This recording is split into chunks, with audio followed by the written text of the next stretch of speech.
नमस्कार, SBT news में आपका स्वागत है। पेश है 18 नवंबर शुक्रवार दोपहर 3:15 बजे राजस्थान की 15 बड़ी खबरें। सबसे पहले एक नजर डालते हैं आज की हेडलाइंस पर। आज स्थापना दिवस मना रही गुलाबी नगरी, आटे की कीमतों में उछाल, आमजन परेशान। सर्द हवाओं से छूट रही कंपकपी, पारा गिरने से बढ़ी सर्दी। और राशन तौलने में अब नहीं होगी घपलेबाजी, सरकार ने सख्त बना दिए नियम, राशन डीलर्स पर कसा शिकंजा। और अब पट्टों पर नहीं होंगे महापौर आयुक्त के हस्ताक्षर। और अब खबरें विस्तार से।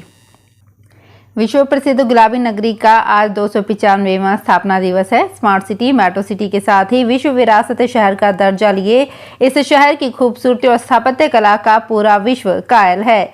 गुलाबी शहर के नाम से मशहूर ये शहर अब 296 साल में प्रवेश कर चुका है। चार दीवारी से बाहर निकलकर शहर 250 वार्डों में बंट गया। शहर का विस्तार करीब 30 से 50 किलोमीटर में हो गया। इसकी स्थापना 1727 में महाराजा सवाई जयसिंह द्वितीय ने की थी।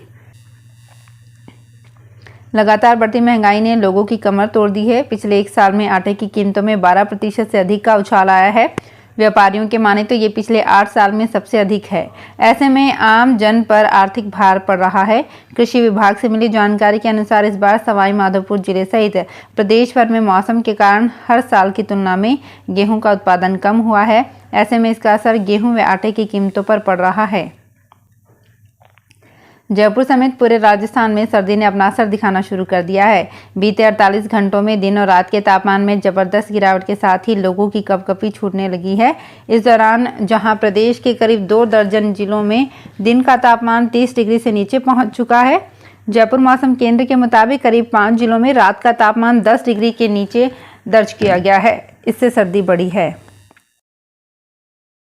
अगर आपके पास भी राशन कार्ड है और सरकार की तरफ से मिलने वाला राशन लेते हैं तो आपके लिए अच्छी खबर है। आपको बता दें कि सरकार ने राशन लेने वाले लाभार्थियों को ध्यान में रखते हुए कुछ जरूरी नियम बनाए हैं और इसका सख्ती से पालन भी कर रही है। इसके तहत राशन बांटने में घपलेबाजी करने वाले डीलर्स पर लगाम कसी जाएगी। दरअसल ग्राहकों की तरफ से कई बार राशन के तौल में गड़बड़ी की शिकायतें आ रही थी, जिसके बाद सरकार ने अब राशन की दुकानों पर इलेक्ट्रॉनिक पॉइंट ऑफ सेल लगाना अनिवार्य कर दिया है। अब कोई भी राशन डीलर बिना इलेक्ट्रॉनिक पॉइंट के सरकारी राशन की दुकान पर राशन नहीं बेच पाएंगे। प्रशासन शहरों के संग अभियान के तहत जारी होने वाले पट्टों पर अब महापौर व आयुक्त के हस्ताक्षर नहीं होंगे। नगर निगम एकल हस्ताक्षर से विभिन्न श्रेणियों के पट्टे जारी करेगा। पट्टों पर अब निगम सचिव के हस्ताक्षर होंगे। निगम की ओर से अभियान के तहत जारी होने वाले पट्टों की फाइलें भी महापौर वे आयुक्त के पास नहीं जाएंगी, सचिव के पास फाइलें जाएंगी और सचिव के एकल हस्ताक्षर से ही पट्टे जारी होंगे।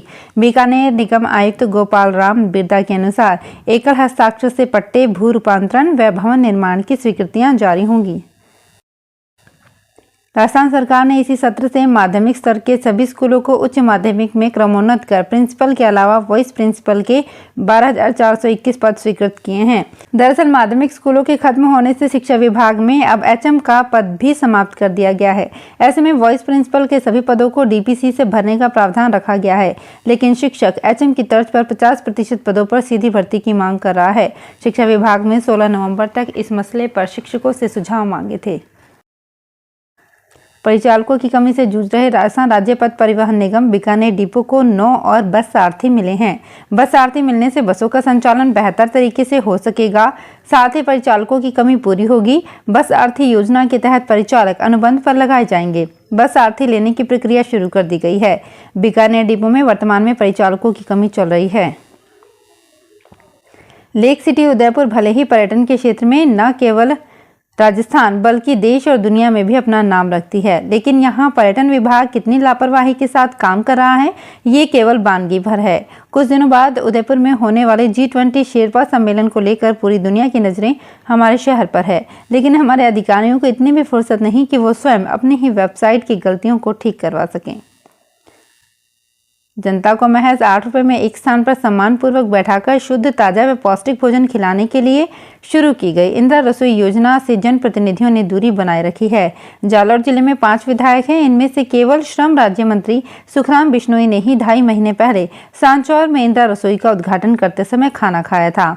आहोर, भीनमाल, रानीवाड़ा और जालौर शहर के विधायकों ने इस रसोई का स्वाद तक नहीं चखा। इनका कहना है कि डॉक्टरों ने बाहर के खाने का मना कर दिया। सवाई माधोपुर जिले के रणथंभौर से जल्द ही एक और बाघिन को बूंदी के रामगढ़ विषधारी टाइगर रिजर्व में शिफ्ट किया जा सकता है। इसके लिए वन विभाग की ओर से कवायद शुरू कर दी गई है। वन विभाग की ओर से इसके लिए रणथंभौर में कुछ बाघिनों को चिन्हित भी किया गया है। सूत्रों के अनुसार रणथंभौर की पेरा फेरी में विचरण करने वाली बाघिनों में से किसी एक युवा बाघिन को रामगढ़ शिफ्ट किया जाएगा।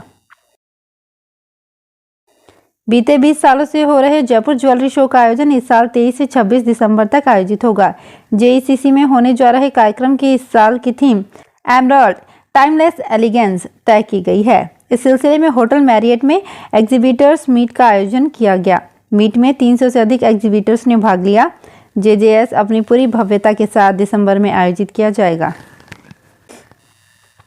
बीकानेर नगर निगम जिस पार्षद की नगर निगम कमिश्नर से झड़प हुई, उसके बाद में उससे समझौता हुआ और उसके बाद में काम भी स्वीकृत हो गया।